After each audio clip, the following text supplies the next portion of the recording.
혜정아, 네가 아니면 누구한테 말하겠니? 괜찮아. 다 얘기해. 설마 내 남편 문제야? 응, 그 사람 때문에 매일 밤이 너무 무서워. 나는 54. 이름은 혜정이다. 오랫동안 성실함이라는 단어로 내 삶을 버텨왔다. 아들이 해외로 떠난 뒤 집은 눈에 띄게 조용해졌고 조용함은 금세 공허함으로 변했다. 남편과의 대화는 계절 얘기, 회사 얘기, 날씨 얘기로 매끈하게 흘렀다. 다정하지만 무난했고 편안하지만 무미했다. 그런 나에게 어느 날 학창시절 친구 선영의 메시지가 도착했다. 잠깐 시간 돼. 꼭 만나고 싶어. 네 글자마다 피로가 묻어 있었다. 우리는 비가 내리는 오후 유리창이 길게 젖어 내려가는 카페에서 마주 앉았다. 예전에 선영은 사람이 들어오면 먼저 손을 흔들던 아이였다. 그런데 내 앞에 그녀는 말수가 적었고 컵을 감싼 손끝에서 미세한 떨림이 보였다. 나는 묻지 않았다. 기다리는 쪽을 택했다. 한참의 침묵 끝에 그녀가 입을 열었다. 나 남편이 힘들어. 선영의 남편 정우는 대학 모임에서 몇 번 본 사람이다. 키가 크고 어깨가 넓고 웃을 때 입꼬리가 살짝 빗둘게 올라가던 기억. 그녀는 그가 나쁜 사람은 아니라고, 밖에서는 성실하고 차분하다고 말했다. 다만 둘만의 방에 들어서면 자신이 작아지고 숨이 얕아지고 시간이 길어져서 마음이 얼어붙는다고 했다. 그 말들은 비에 젖은 유리처럼 내 마음에도 천천히 스며들었다. 나는 고개를 끄덕였지만 속으로는 다른 무언가가 꿈틀거렸다. 고통이라는 단어가 그녀의 입을 떠나 내 귀에 닿는 동안 내 머릿속에는 오히려 잊고 지낸 감각의 잔광이 반짝였다. 오래된 결혼의 매끈한 표면 아래에서는 작은 균열이 늘 자라고 있었는지도 모른다. 선영은 상담을 고민했지만 교회 집사라는 체면과 수치심 때문에 아무에게도 말하지 못했다고 했다. 내가 이상한 걸까? 그녀는 자신을 탓했다. 나는 아니라고, 그건 누구의 잘못도 아니라고 말했다. 그런데 그때 정말 조용히 나도 모르게 떠오른 질문이 있었다. 그렇다면 나였다면? 비가 잦아들 무렵 우리는 서로에게 괜찮다는 말을 몇 번이나 되뇌었다. 돌아오는 길 신호등 앞에서 나는 보도블록의 물길을 오래 바라봤다. 집에 도착해 문을 열자 늘 맡던 세제 냄새와 텔레비전의 밝은 소리가 나를 맞았다. 남편은 싱겁지 않게 웃었고 나는 습관처럼 저녁을 차렸다. 국이 끓는 동안 머릿속은 카페 창가로, 선영의 떨리는 속눈썹으로, 그리고 정훈이라는 두 글자 위로 자꾸만 돌아갔다. 며칠 뒤 나는 선영에게 건네주기로 했던 건강보조제를 챙겨 그녀의 집으로 갔다. 초인종 소리 뒤로 발소리가 다가왔다.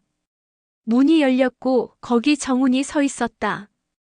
순간 서로의 놀람이 그대로 마주쳤다. 그는 예의 바르게 인사를 건네고 차를 권했다. 선영이는 사납게 하루 일정으로 나갔어요. 금방 올 줄 알았는데 연락이 조금 늦네요. 그 말이 끝나기도 전에 내 심장은 앞질러 박동을 올렸다. 거실은 정리정돈이 잘 되어 있었고 선반에는 등산 스틱과 부부의 사진이 나란히 서 있었다. 사진 속 둘은 환하게 웃고 있었다. 머그잔에서 김이 올라왔다. 우리는 날씨와 일상 같은 무난한 이야기로 시작했다. 그러나 금세 대화는 가장 민감한 질문 가까이로 미끄러졌다. 요즘 선영이가 나를 피하는 것 같아요. 정훈의 말이었다. 외롭다는 고백을 그는 건조하게, 그러나 솔직하게 꺼냈다. 나는 대답 대신 숨을 고르는데 시간을 썼다. 그때 아주 사소한 일. 내가 잔을 내려놓다가 손등이 그의 손가락을 스쳤다. 불이 붙은 성냥처럼 짧았지만 분명한 온기. 나는 그 사소한 접촉에 과하게 놀랐고 동시에 이상할 만큼 현실을 선명하게 느꼈다. 금지의 선은 대개 거창한 선언으로 넘어가지 않는다. 이렇게 스침과 눈맞춤, 묻지 않은 고백과 길어진 침묵 사이에서 조용히 기울어진다.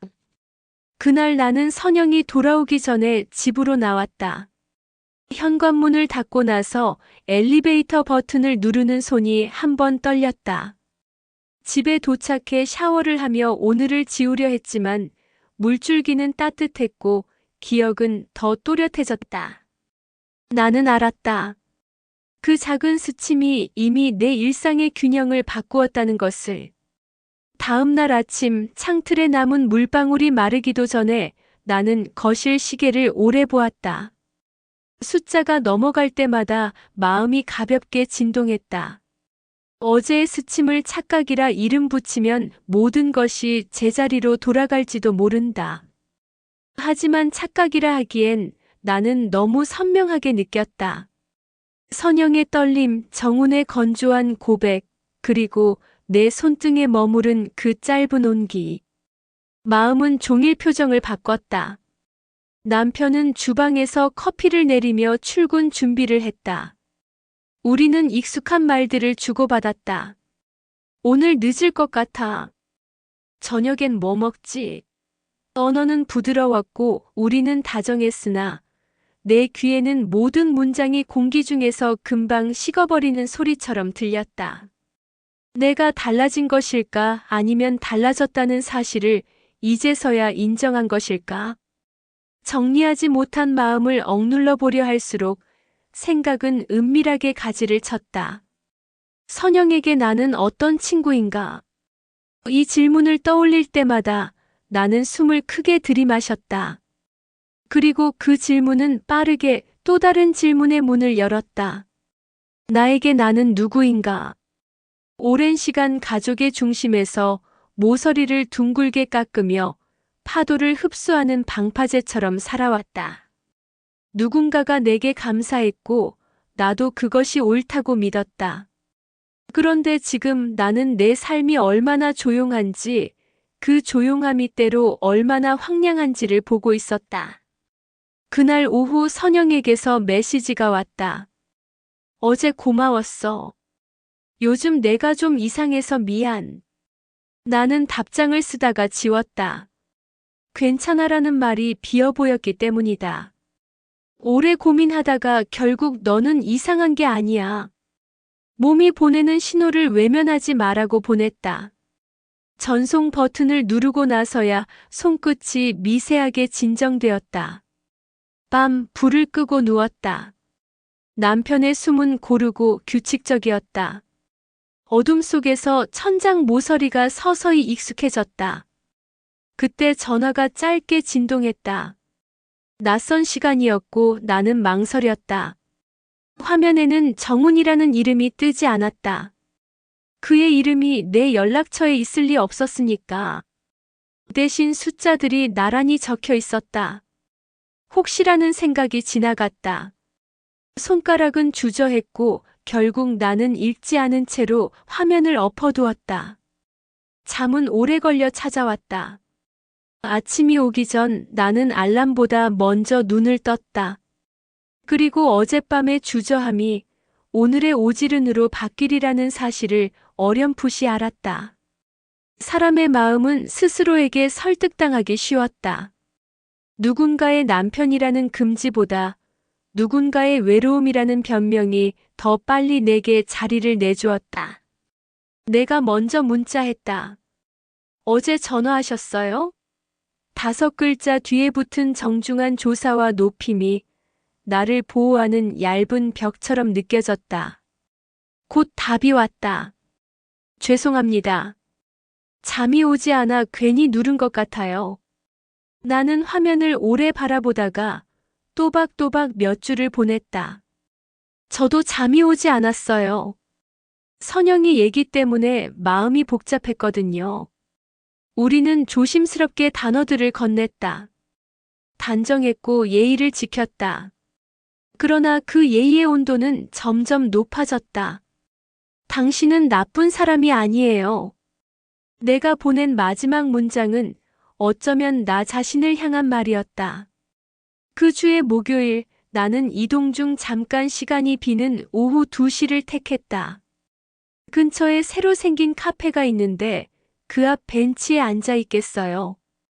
이렇게까지 정갈하게 합리화를 하면서도 나는 마음의 경보가 울리는 걸 들었다. 그 경보를 끄는 방법을 나는 이미 알고 있었다. 더 조용해지기, 더 바르게 앉기, 더 또렷이 말하기. 그 모든 발음이 아이러니하게도 나를 금지의 선 가까이로 데려갔다.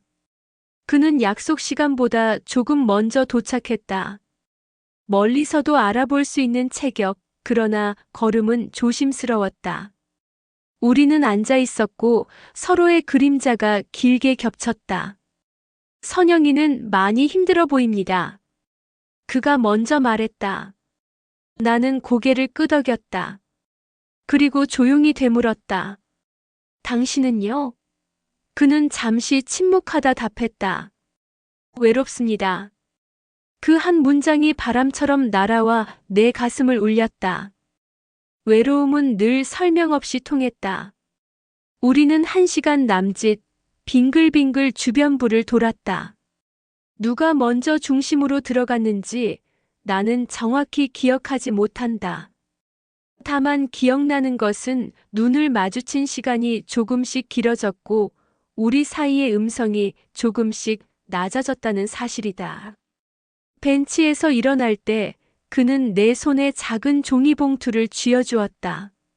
선영이 좋아하던 빵인데 혹시 나중에 만나면 전해주세요. 나는 고개를 끄덕이며 그래요라고 말했다. 말끝이 떨리지 않게 마침표를 또렷하게. 집으로 돌아와 봉투를 열었다. 단정하게 포장된 빵 2개 그리고 쪽지. 고맙습니다. 누군가에게 솔직히 말하는 법을 오늘 잠깐 떠올렸습니다. 나는 그 쪽지를 오래 접었다 폈다. 고백과 거짓의 경계는 늘 종이처럼 얇다고 그날 처음으로 뼈저리게 알았다. 그날 밤 나는 거실 등을 모두 끄고 창문을 열었다. 바람이 커튼을 밀었다. 어디선가 휴대폰이 진동했고 메시지 하나가 도착했다. 오늘 고마웠습니다. 나는 보내지 못한 답장을 마음속으로만 썼다. 우리 이러면 안 되는데. 문장 뒤에 마침표를 찍으며 알았다. 나는 이미 마침표가 아닌 쉼표를 선택해버렸다는 걸. 선영을 만난 건 그로부터 사흘 뒤였다. 그녀는 예배를 마치고 근처 공원에서 잠깐 바람을 쐬자고 했다. 벚나무 잎이 일찍 물들어가는 길, 우리는 일렬로 걸었다. 그녀는 요즘 자주 어지럽다고 했다. 밤에 깊이 잠들지 못해서 낮에 멍해지는 날이 잦다고 손끝이 저릴 때가 있다고. 나는 그녀의 보폭에 내 보폭을 맞췄다. 그녀는 이미 알고 있었다. 남편이 늦어지는 날이 늘었다는 걸. 전화에 짧은 공백이 생긴다는 걸. 그 공백이 무엇을 뜻하는지 끝내 묻지 못한다는 걸. 내가 문제일까봐. 내가 너무 작아서 그 사람을 다 받아들일 수 없어서. 그녀는 자신을 계속 탓했다. 나는 내 탓이 아니야라고 했지만 그 말은 여전히 가벼웠다. 말을 던지는 나와 그 말을 받는 내가 다 같은 사람이라는 사실이 버거웠다. 집으로 돌아온 밤 나는 선영이에게서 전화가 오면 어떻게 대답할지, 정훈에게서 메시지가 오면 어떻게 답장을 시작할지 머릿속으로 수십 가지 경우의 수를 썼다 지웠다. 결국 일은 생각보다 단순하게 흘렀다. 선영이 먼저 혹시 정훈이랑 마주친 적 있어? 라고 물어온 것이다.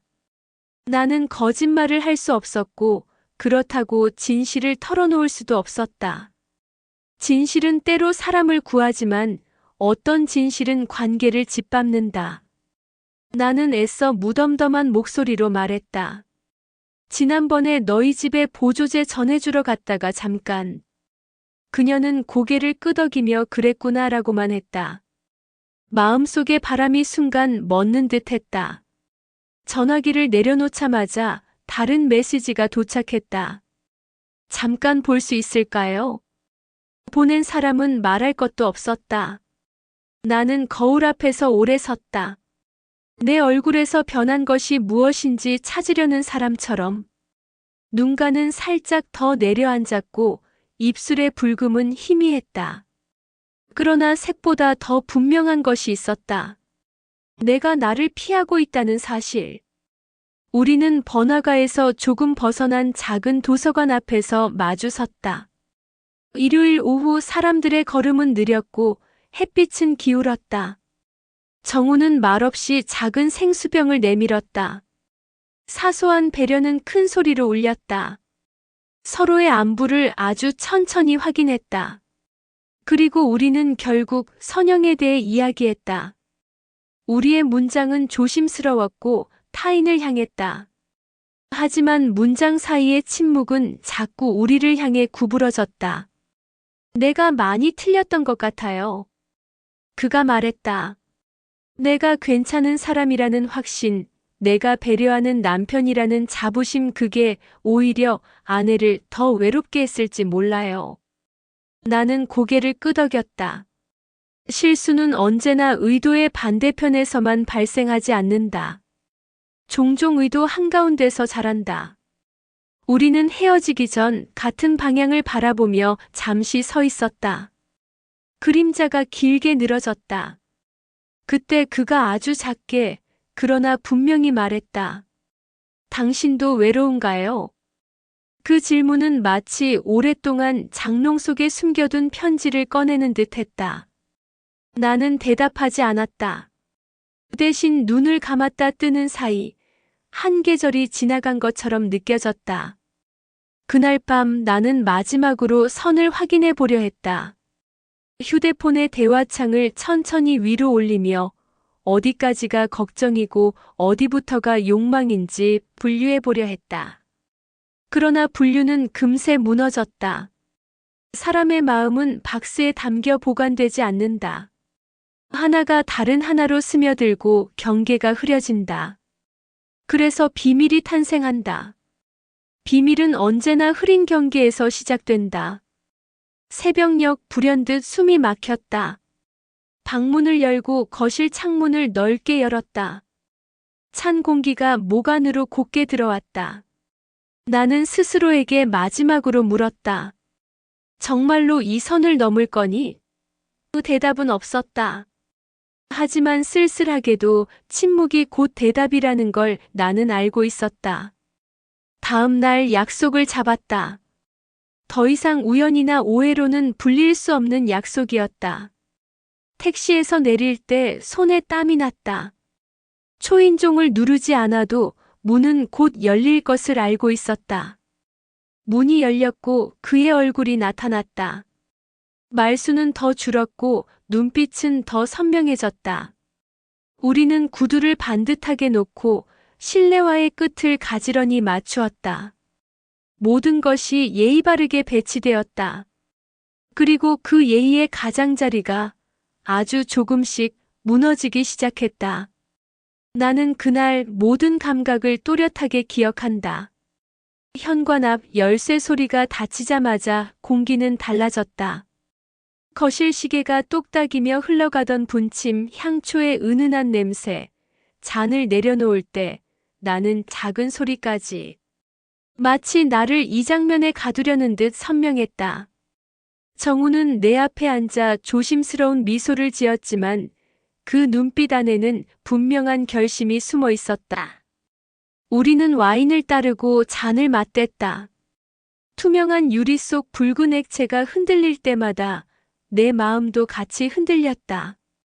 처음엔 아내와의 갈등, 선영의 지친 모습에 대한 걱정을 나누었다. 하지만 곧 우리의 대화는 서로의 공허함으로 흘렀다. 나도 말했다. 남편의 무심함, 반복되는 일상, 여자로서 잊혀진 듯한 고독. 정우는 고개를 끄덕이며 내 말을 받아주었다. 시간은 무심하게 흘러갔고 우리는 더 이상 단어로만 소통하지 않았다. 손끝이 닿았을 때의 미세한 전율, 눈을 피하지 않고 마주할 때의 침묵. 그것들이 단어보다 더 큰 소리를 냈다.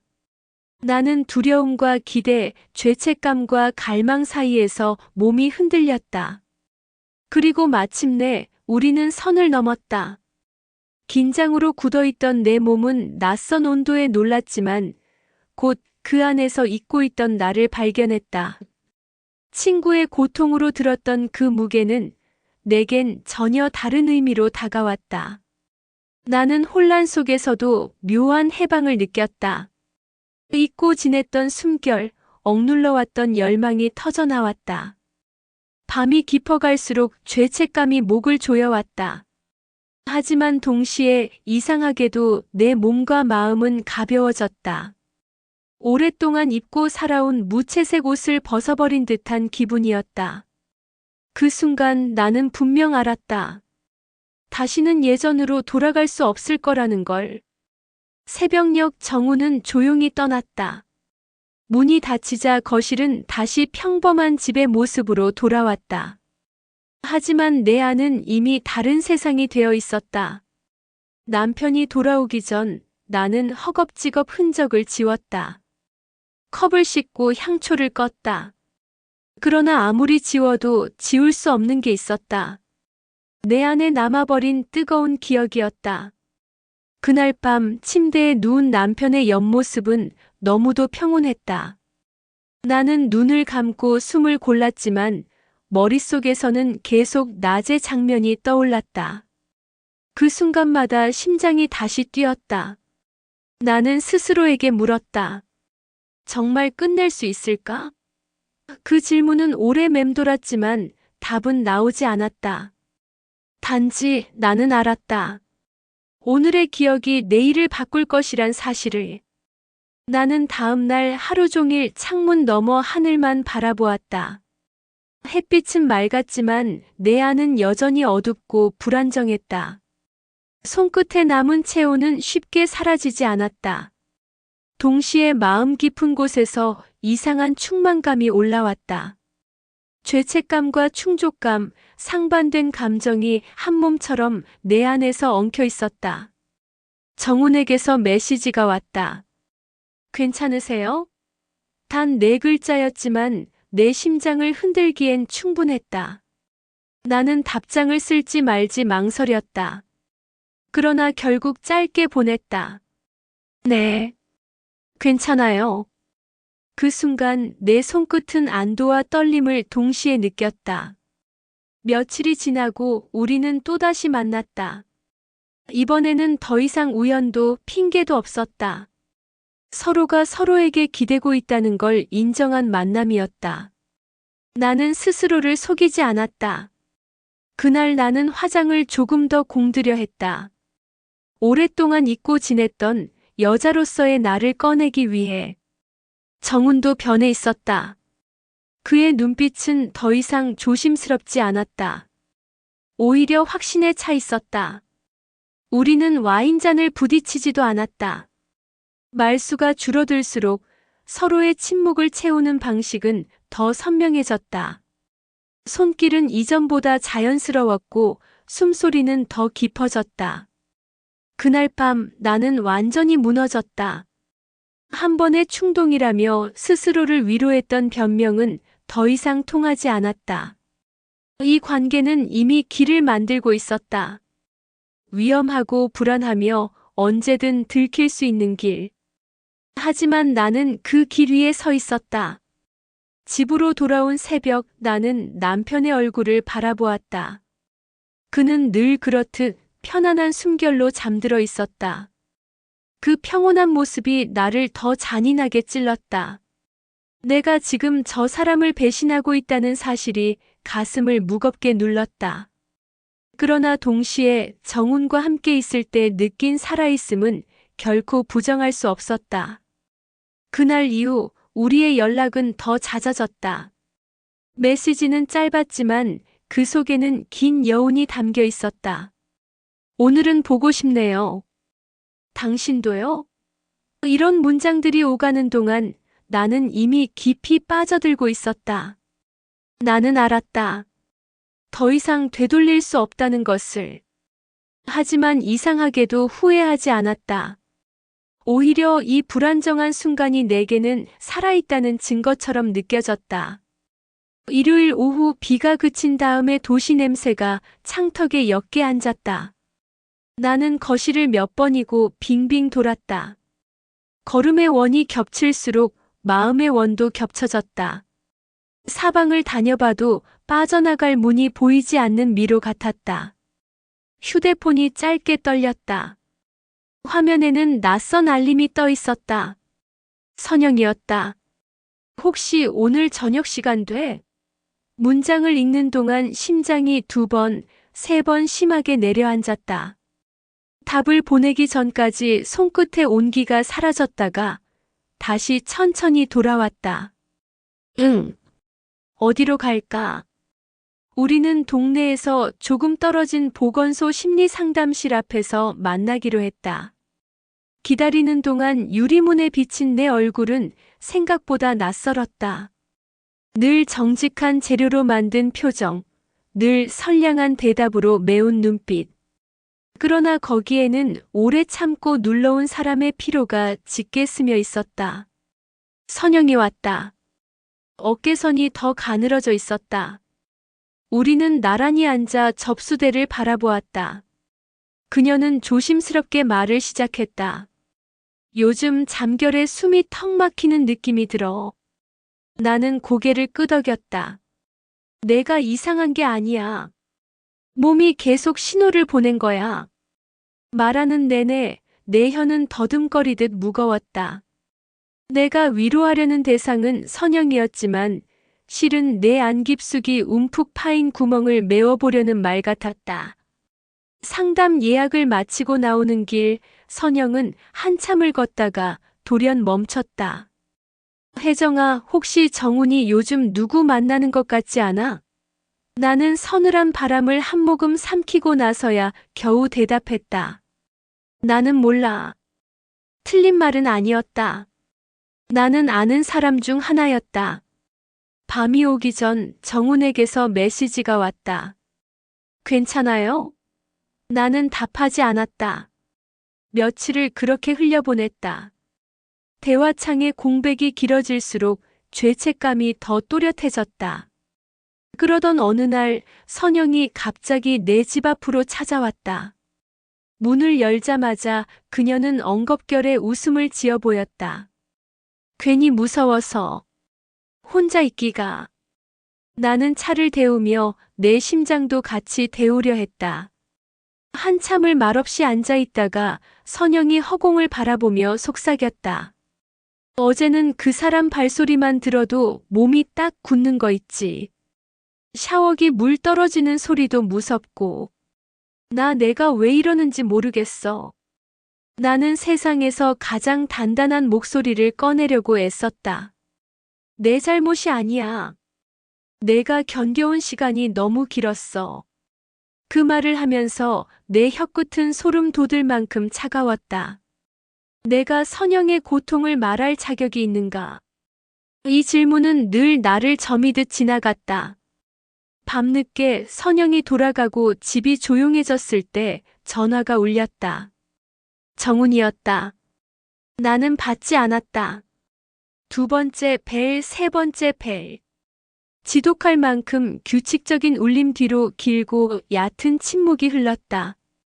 결국 문자 하나가 왔다. 당신이 말만 해요.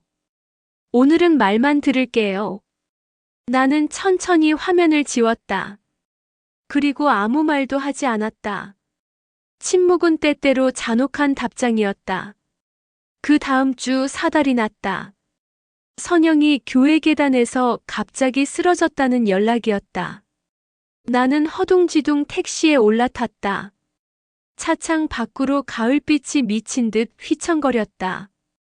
병원 응급실, 푸른 커튼과 하얀 형광등, 사람들의 발소리로만 가득 찬 곳. 나는 커튼 틈으로 보이는 선영의 얼굴을 보자마자 멈췄다. 창백했다. 손끝이 노랬다. 입술은 마른 꽃잎처럼 말라 있었다.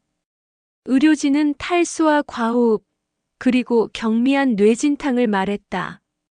걱정하지 마세요라는 위로는 위로가 되지 않았다. 복도 끝에 정훈이 서 있었다. 그는 내 시선을 한번 훑고는 이내 고개를 숙였다. 눈밑이 푹 꺼져 있었다. 내가 너무 멀리 왔나 봐요. 그가 낮은 목소리로 말했다. 나는 대답을 찾지 못했다. 피부 한 장 차이로 붙어있는 후회와 변명이 번갈아 내 뺨을 때렸다. 커튼이 다시 열렸을 때 선영이 나를 보며 아주 약하게 미소를 지었다. 왔구나. 그단 세 글자에 나는 자리에서 무너져 내릴 뻔했다. 그날 밤 나는 모든 대화창을 닫았다. 손목에 맥이 빠르게 뛰었다. 지금이야말로 끊을 기회다. 마음속의 목소리가 어디선가 또렷하게 흘렀다. 우리가 만든 선택. 인트로에서 내가 스스로에게 내렸던 판결이 이제 되돌릴 수 없는 책임이 되어 돌아왔다. 나는 침대 머리맡에 휴대폰을 엎어놓고 등을 돌렸다. 오래된 결혼의 천장이 보였다. 균열은 이미 깊었다. 하지만 아직 무너지진 않았다. 무너뜨린 사람은 내가 될 수 없었다. 병실의 공기가 조금 따뜻해졌을 때 선영은 천천히 눈을 떴다. 의사는 과한 스트레스와 수면 부족, 저혈압이 겹친 상태에서 넘어지며 머리를 부딪혔다고 설명했다. 나는 침대 머리맡 의자에 앉아 그녀의 손등을 가볍게 쓸었다. 손등은 얼음처럼 차가웠고 혈관은 푸르게 떠 있었다. 그녀가 가느다랗게 물었다. 나 괜찮아질까? 나는 단단한 목소리를 골라 말했다. 괜찮아질 거야. 치유는 시간을 먹는 일이니까. 면회 시간이 끝나갈 무렵 커튼 사이로 정훈의 그림자가 들어왔다. 그는 죄의 탄식 같은 얼굴을 하고 있었다. 선영은 그가 내민 물잔을 두 손으로 조심스럽게 받았다. 몇 초가 한 시간처럼 길었다. 나는 두 사람 사이에 서 있는 공기의 질감을 처음으로 제대로 보았다. 두려움과 사랑, 오해와 피로, 오래된 약속과 새로 생긴 상처가 겹겹이 쌓여 있었다. 그 공기 속에서 나는 제일 뒤로 물러섰다. 나의 자리는 여기가 아니었다. 병원을 나오자 찬 공기가 온몸을 감싸 안았다. 나는 곧장 집으로 가지 않았다. 강변을 따라 오래 걸었다. 가로등이 길게 드리워지고 물결이 검푸른 선으로 반짝였다. 주머니 속 휴대폰이 무겁게 느껴졌다. 나는 가만히 꺼내 들었다. 그리고 삭제를 눌렀다. 이름이 뜨지 않는 대화창, 번호만 남긴 긴 스레드, 사진도, 통화 기록도, 위치도, 메모도. 하나씩 하나씩. 마지막으로 남은 건 통화 차단 버튼이었다. 나는 망설이지 않았다. 클릭. 화면이 잠깐 어두워졌다가 다시 빛을 찾았다. 손바닥이 축축하게 젖었다. 이제 정말 끝내자. 집에 들어오니 남편은 거실에서 졸고 있었다. 텔레비전은 소리를 낮춘 채 지역 뉴스의 자막을 흘리고 있었다. 나는 리모컨을 눌러 화면을 껐다. 어둠이 방 안에 단정하게 깔렸다. 남편은 눈을 비비며 나를 보았다. 왔어? 나는 고개를 끄덕였다. 응. 병원에 좀 다녀왔어. 누가 아파? 친구. 더 설명하지 않았다. 그도 더 묻지 않았다. 오랫동안 같은 집에 살다 보면 묻지 않는 말이 공기 중에 많아진다. 새벽 나는 결국 남편의 어깨에 얼굴을 묻었다. 말하지 않아도 되는 체온이 거기 있었다. 눈물이 올라오다가 다시 들어갔다. 남편은 조용히 등허리를 쓰다듬었다. 아주 오래전 우리가 서로를 처음 위로하던 방식이었다. 잊은 줄 알았던, 아니 일부러 잊어버린 제스처. 불현듯 돌아갈 수 있는 길이 있다는 것을 실감했다. 그 길은 화려하지 않았고 촉촉하지도 않았다. 다만 안전했다. 다음 날 아침, 나는 주방 벽에 붙어 있던 가족 사진을 유심히 보았다. 유행이 지난 체크무늬 셔츠, 치아 교정 중인 아들의 억지 미소, 내 머리에 촌스러운 단발. 웃음은 조금 경직되어 있었지만 사진 속 우리에게는 거짓이 없었다. 오래된 진실은 때로 촌스럽다. 그 촌스러움이 지금의 나를 붙잡았다. 점심즈음 정훈에게서 한 번의 부재중 전화가 찍혔다가 사라졌다. 차단된 번호의 흔적은 기록에서 금방 지워졌다. 나는 전화기를 뒤집었다. 그리고 이메일을 열었다. 장문의 메일을 썼다. 수신이는 나 자신. 제목은 약속이라고 적었다. 나는 내 삶을 원래 자리로 돌리겠다. 타인의 결핍 위에서 내 결핍을 채우지 않겠다. 누군가의 외로움을 사랑으로 오해하지 않겠다. 문장을 끝낼 때마다 손끝이 가벼워졌다. 마지막 줄에는 이렇게 적었다. 오늘을 내게 기록한다. 다시 흔들릴 때 읽는다. 전송. 받은 편지함에 도착한 내 다짐이 물에 닿지 않는 종이처럼 말끔하게 눌러앉았다. 저녁 남편이 먼저 말을 꺼냈다. 이번 주말 어머니 산소 다녀올까? 나는 그가 서툴다는 걸 알았다. 그의 서투름은 종종 무심으로 오해되곤 했다. 그러나 오늘의 나는 그의 어설픈 제안에서 진심을 보았다. 그래. 다녀오자. 나는 짧게 대답했지만 마음속에선 오래 대답했다. 다녀오자. 우리 다시. 침대에 누우니 눈꺼풀이 오래된 장롱문처럼 천천히 내려앉았다. 어둠 속에서 나는 마지막으로 정훈의 이름을 속으로 불러보았다. 불러보는 것으로 끝냈다. 내 목소리의 잔향이 어둠 속에서 사라졌다. 생각보다 빨리 고요가 왔다. 그 고요를 붙잡고 나는 잠들었다. 토요일 아침 우리는 정말로 산소에 다녀왔다. 초록빛이 조금은 물러난 묘역의 길은 조용했다. 남편은 어머니의 이름이 새겨진 비석을 손수건으로 닦고 잡초를 뽑았다. 나는 낡은 공양 그릇에 물을 갈아 넣었다. 두 손이 같은 일을 하는 동안 내 마음의 바닥도 조금씩 정리되었다. 내려놓는 법을 배우는데 오랜 시간이 걸렸다는 걸 나는 그제서야 알았다. 돌아오는 차 안에서 남편이 물었다. 요즘 힘들었지? 단순한 문장이었다. 그러나 그 문장은 오랜 시간 문이 앞에서 머뭇거리던 사람의 손잡이처럼 느껴졌다. 나는 조심스럽게 고개를 끄덕였다. 그리고 처음으로 내 속 빈 곳에 대해 말했다. 나는 여자로서의 내가 없어지는 것 같았어. 엄마, 아내, 누군가의 딸, 누군가의 동료 내 이름이 줄어드는 느낌이었어. 남편은 한참 동안 운전대만 바라보다가 대답했다. 미안해. 그는 말수가 적은 사람이라 그 한마디에 오래 생각을 담는 편이었다. 오늘의 미안은 습관의 미안이 아니었다. 그날 저녁 남편이 먼저 식탁을 차렸다. 서툰 칼질로 가지런하지 않은 채소, 간이 맞지 않는 국. 그러나 그 모든 불균형이 내 마음의 균형을 돌려줬다. 우리는 서투르게 대화 연습을 했다. 당신 주말마다 1시간은 진짜 당신 시간으로 비워놔. 어디를 가든 뭘 하든. 나한텐 그게 무서웠거든. 당신이 없어지는 게. 그는 고개를 끄덕였다. 그래 볼게. 더 할 말이 있을 법했지만 우리는 오늘은 이것으로 충분하다고 합의했다.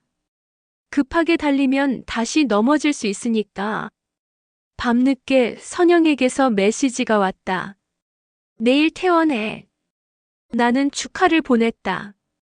몇 초 후 메시지 하나가 더 왔다. 고마워, 혜정아. 내가 있어서 버텼어. 나는 한참 동안 화면을 바라봤다. 내가 없었더라도 그녀는 버텼을까? 이 질문은 오래도록 내 뒤를 따랐지만 오늘만큼은 그냥 고개를 끄덕였다. 내가 있어서 버텼어. 그 말은 내게도 필요했다. 다음 주 선영을 집으로 초대했다. 따뜻한 국과 소박한 반찬 몇 가지를 꺼냈다. 그녀는 국물을 한 숟가락 뜨고는 오랜만에 진짜 표정으로 웃었다. 집 냄새 좋다. 나는 부끄러운 듯 웃었고 동시에 비밀의 끝을 떠올렸다. 오늘의 식탁에는 거짓이 없었다. 우리는 교회에서 있었던 소소한 일 상담 선생님이 건네준 호흡법, 잠드는 법, 깨어나는 법을 이야기했다. 나는 그 사이사이에 욕망의 불빛 대신 생활의 불빛을 켰다. 작은 등불이 방을 충분히 밝혀주었다. 밤이 되어 그녀를 배웅하고 돌아오는 길, 집 앞 화분에 흙이 마른 게 보였다. 나는 물을 타서 흙을 충분히 적셨다. 물이 조용히 스며드는 속도를 한참 보았다. 스미는 데는 시간이 필요했다. 흙의 속도에 맞추어 물이 움직였다. 사람의 마음도 그럴 것이다. 빨리 스며든 것은 빨리 마른다. 오래 머문 것만이 진짜 자리를 만든다. 나는 내 마음의 흙이 되고 싶었다. 오래 머무는 것만을 남기고 싶었다. 잠들기 전 나에게 보낸 메일을 다시 열어 읽었다. 제목 약속. 문장 하나하나가 오늘의 나를 붙잡았다. 그리고 맨 아래에 한 줄을 더 적었다. 나는 사랑을 핑계로 타인의 삶을 흔들지 않겠다. 내 외로움은 내가 안는다. 보낸 편지함에는 두 통의 나에게가 나란히 누워 있었다. 그 사이로 나는 다음 날의 나를 보았다. 선영의 퇴원 후 한 달, 우리는 각자의 리듬을 배웠다. 그녀는 상담을 꾸준히 다녔고 정우는 부부 상담을 함께 받겠다고 먼저 제안했다. 나는 멀찍이서 그 과정을 보았다. 바라본다는 건 개입하지 않는 일, 응원하되 주인공 자리를 빼앗지 않는 일. 뜻밖에도 그 거리는 우정을 오래 보존하는 힘이 되었다. 어느 토요일 세 사람은 카페에서 마주 앉았다. 선영의 초대였다. 자리에 앉기 전 오랫동안 잃어버린 정신줄을 손에 감아 조용히 묶는 기분이었다. 정우는 눈을 내리깔고 고맙습니다라고 말했다. 그 말은 나를 향한 것인지 선영을 향한 것인지 아니면 우리가 함께 잃었다가 되찾은 현실을 향한 것인지 알 수 없었다. 선영이 먼저 말을 이었다. 같이 노력해 보려고. 내가 무서웠던 건 사람이 아니라 기억이더라. 그녀의 고백에 정우는 조용히 숨을 내쉬었다. 나도 노력할게. 두 사람의 짧은 다짐은 지난 여름의 긴 그림자를 조용히 접어넣는 소리 같았다. 집으로 돌아오는 길, 나는 바다가 보고 싶어졌다. 서해의 물빛은 늘 탁하고 넓었다. 날이 기울 무렵 모래사장에 앉아 발끝으로 바람을 훑었다. 휴대폰을 꺼내 한 문장을 썼다. 나에게 오늘도 잘 버텼다. 그리고 저장했다. 이제는 보내지 않아도 알았다. 나에게 닿는 방법은 이미 내 안에 있으니까. 그날 밤 남편과 나는 오래된 서랍을 정리했다. 영수증과 쪽지, 아들의 초등학교 알림장, 여행지에서 산 자잘한 기념품들. 서랍 하나를 다 비웠을 때 남편이 말없이 작은 봉투를 내밀었다. 봉투에는 경품 응모권 하나가 들어있었다. 결혼 초 동네 마트에서 함께 적어 넣었던 장난 같은 문장. 우리 오래오래 다정하게. 날띠낡은 인쇄물은 우스울 정도로 촌스러웠지만 나는 그 촌스러움 앞에서 쉽게 웃지 못했다. 내 안 어디가 지나가듯 저려왔다. 오래오래라는 말은 늘 불가능처럼 보였지만 오늘만큼은 가능의 방향이 보였다. 늦은 밤 정훈에게서 마지막 메시지가 왔다. 차단된 번호가 아닌 공용 메일이었다. 제목도 본문도 간단했다. 죄송합니다. 그리고 감사했습니다. 나는 답장을 쓰지 않았다. 대신 보내지 않을 답장을 마음속에서 또렷이 썼다. 당신도 우리가 다치지 않게 걸어가길. 그 문장을 가슴 안쪽에 접었다. 슬픔과 안도가 동시에 가라앉았다. 끝이 시작을 허락하는 소리였다. 불을 끄고 누웠다. 창밖에서 누군가의 발소리가 천천히 멀어졌다. 나는 오늘의 정상적인 피로가 고마웠다. 사고가 아닌 생활에서 온 피로, 거짓말이 아닌 정직에서 온 피로. 눈을 감자 내일의 할 일이 떠올랐다. 창을 보고 화분에 물을 주고 엄마에게 전화하고 저녁에 남편과 동네를 한 바퀴 걷는 일. 거창한 이야기 대신 생활의 문장들이 나를 덮었다. 그 담요가 따뜻했다. 나는 작게 중얼거렸다. 용서는 멀리 있지 않다. 오늘 나는 나를 용서했고, 타인을 용서했고, 때로는 기억까지도 용서하기로 했다. 우리는 결국 살아내는 사람이니까. 비밀은 사라졌고 자리는 남았다. 그 자리를 내일의 내가 또 채울 것이다. 안전하고 단단한 방식으로.